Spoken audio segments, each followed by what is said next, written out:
So you want to learn Haskell but don't know where to start? Or you already tried to learn Haskell but had little success and you want to try again? Don't worry, help is on the way. If you want to find out how to write real programs in Haskell, well, do I have something for you. My book, Haskell Bookcamp, is now available in the Manning Early Access program.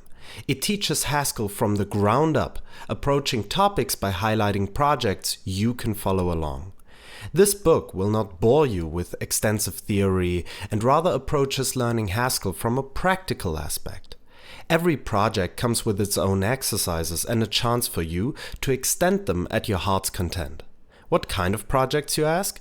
How about a tool for CSV files, or an artificial intelligence for the word ladder game, or your own musical synthesizer? If any of these sound fun to you, you're in for a journey. Don't worry if you've not been yet exposed to functional programming. In this book, we will start at zero.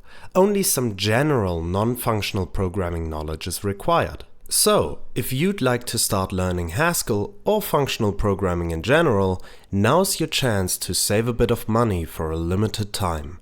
While the book is in early access, you will get the chance to join the discourse in the book's discussion forum, where you can provide feedback and I will be happy to personally respond. If that sounds good, all the details are in the description below. Thank you for your interest.